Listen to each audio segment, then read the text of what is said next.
Chapter 2 The Day of Eclipse. Consumed by his fury and bloodlust, Taharos spent each of his days throwing himself into countless battles. Single-handedly, he slayed each and every dragon that had crossed his path, with no exceptions. In his hatred he became the Dragon Slayer. Hearing word of this great slayer, the generals of the great Cyclops army sent out their warriors on a mission to find and recruit him before the dreaded Day of Eclipse, a time when dragons would be the most powerful. All who ventured to find him never returned, and as the Day of Eclipse grew closer, the Cyclops general, Saga, grew restless. Eager to fight, slay the enemy, and achieve victory during this fateful day, many Cyclopes moved with an undeterred bloodlust, and together amassed a grand army. Thought to easily outnumber the draconic hordes, the Cyclopes grew arrogant and blinded by their own false strength. Finally, the day had come. The sky grew an eerie shade of crimson as the eclipse began. Preparing their men and moving forward, the Cyclops general and his armies ventured through the fields and wasteland of Mach Gol, hurrying towards their foes in rampant excitement. In the distance they spotted a large golden dragon standing alone, its white eyes shining and nearly cutting into them as its piercing gaze remained unbroken. In the distance, smaller, lesser dragons flapped their wings, staring at the Cyclopes and hovering. Halting his men, Saga scowled at the dragon and its mediocre army. It just didn't make sense. This army was severely underwhelming, and as for the golden dragon, it was a grand and formidable beast, yes, but it ultimately seemed to be their true, sole enemy. They could easily take down the lesser dragons, and as for the golden dragon, it would be easy with as many Cyclopes as they had in their army. But virtually a single creature on a battlefield against a grand army? It would be suicide. It would be ridiculous. Insane, even. Then, a thought came into Saga's mind as he looked back to his men in shock. The general croaked out for his men to get back as the dragon's screeching roar boomed into the Cyclops' ears. The earth rumbled with a stampede of talons, wings, and draconic roars as two massive clawed wings slammed into the ground before the Cyclops army, rumbling the very ground itself. Shining from the light of the eclipse, scales shifted as a massive black dragon rose. Towering over the rocky hills, it easily stood taller than its golden draconic brother. The black dragon's eyes glowed in a deep blood red, and hatred burned within them. The ground beneath the Cyclops army shook, rumbling with violent fury. It was then that Saga and his men saw a great and terrible sight. The dragons, desperate to fight against the growing number of Cyclops warriors, brought an army more massive than ever before. The entire horizon shifted with the wings, scales, teeth, and hateful eyes of the dragons. Hordes upon hordes of them moved forward, ready for war, destruction, and carnage. Overwhelmed at the gargantuan size of this army, Saga's heart raced. Clenching his fist and baring his teeth, he looked down to his great warhammer. His grip began to become unsteady as his hand shook. A deep sense of dread overtook him as his body felt cold and distant to him. He couldn't move from his own panic and shock, standing silent as his men shouted and screamed at him for commands and orders. All sounds and sights grew silent and dark as Saga lost himself in thought. He, the great Cyclopean general, and his loyal, brave soldiers, all fighting for freedom and victory. Would they die here? Would this be the end? A hand reached for Saga's arm and jerked him out of his shock, his eye meeting with the gaze of another general, staring at him with a look of fear and dread. Saga looked back with only shock and panic. The men around him fell silent, all looking towards the massive draconic horde and staring in absolute horror. They were ready for a battle, ready to die in the name of glory and victory. But this was impossible. So many beasts stood before them, and that thing, that black dragon with the blood-red eyes, it was beyond what they had seen before. Most of the men in the army were used to slaying lesser dragons, or even the young fledglings throughout their days of war, striking down inferior and easy targets. This monster was beyond that. It easily towered over the other dragons, and its presence was enough to make each of them want to run. How they wished to run away and flee. They wanted to survive, but they knew their place was here. It was supposed to be. And even if they tried to run, they would be hunted down and slaughtered by the massive horde. There was no hope in sight.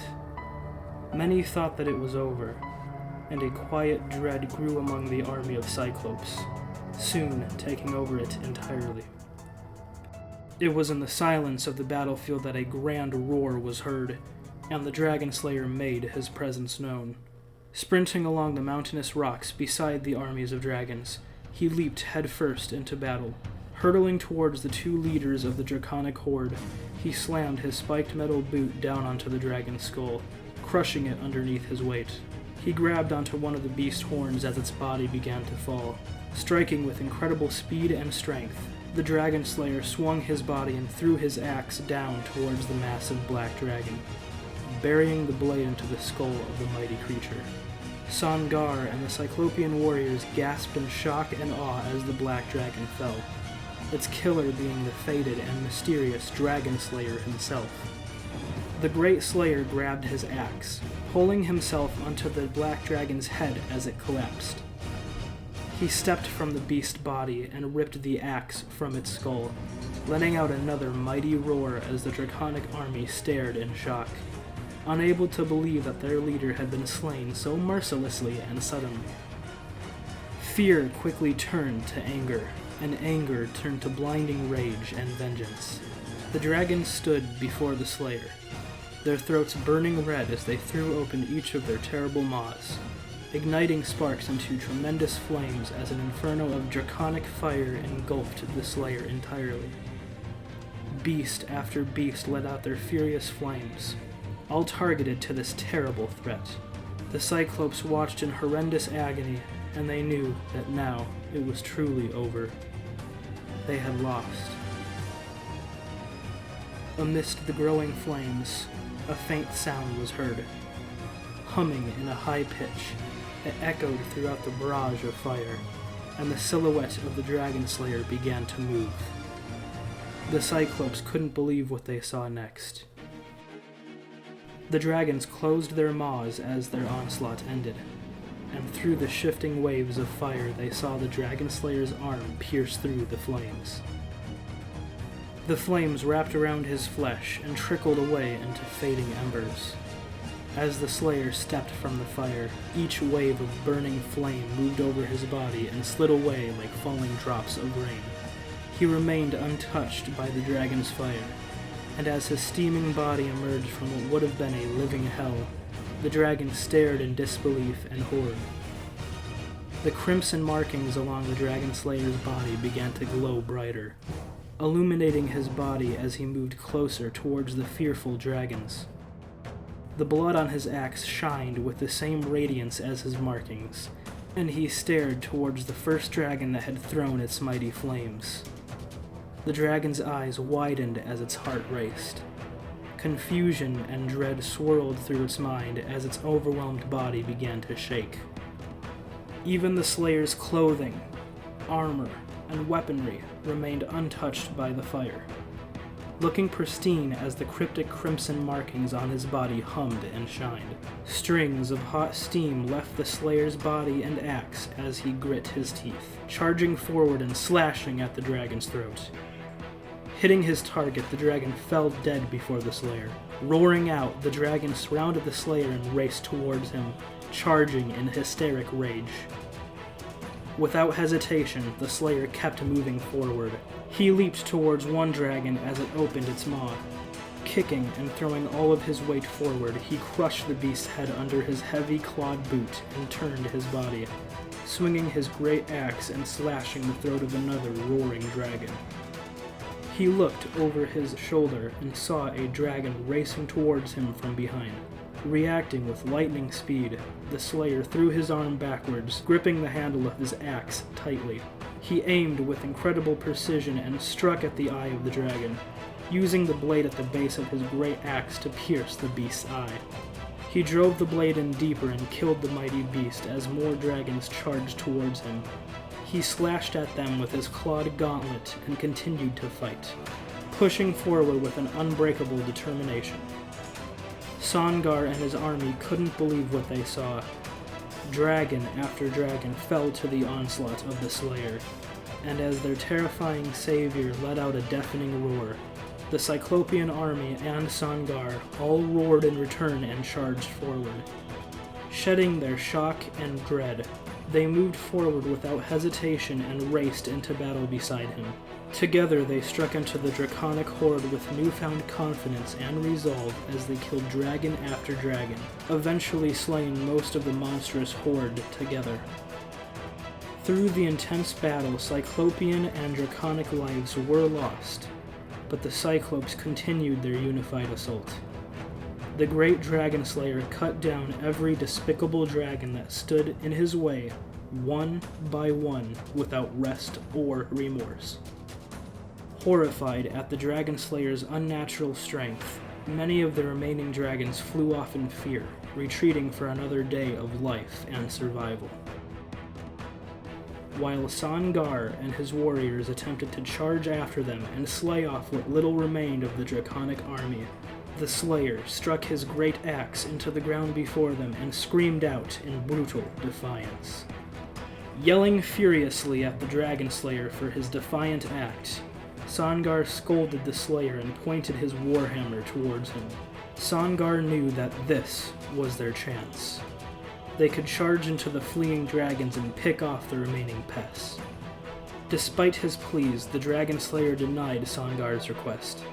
Instead, he told them to wait. They would give the dragons a false sense of security, that they had gotten away with their lives and the chance to fight another day. Little would they know that the Cyclopean armies, along with the great Dragon Slayer, would follow them, hunt them down, and find their great draconic nest. If they could just get there, then it would be over.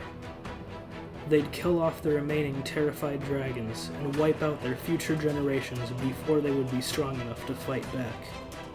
To the great Dragon Slayer, this wasn't about winning a war or the current battle. No. Songar and his Cyclopean armies would soon realize that this was about extinction, about ending an entire species.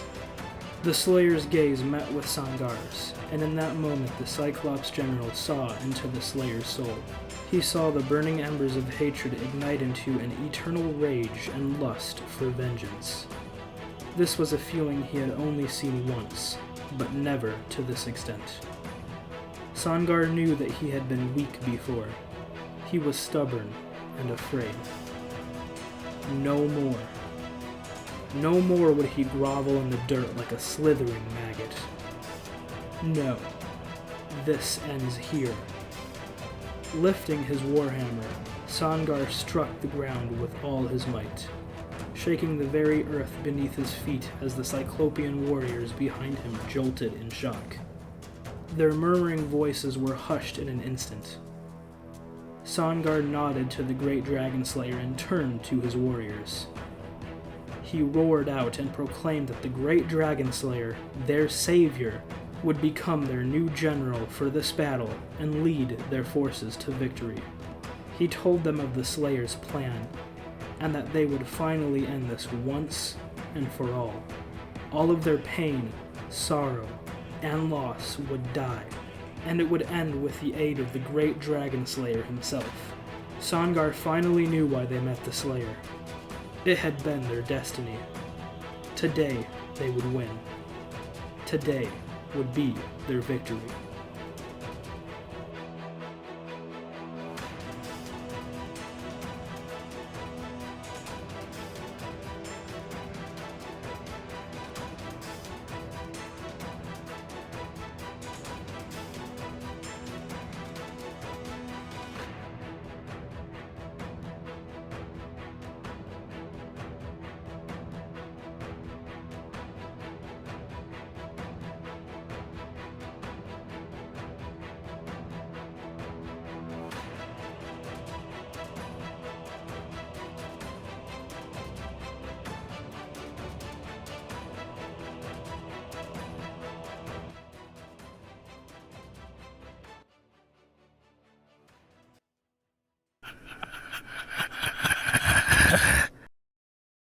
You've seen nothing yet.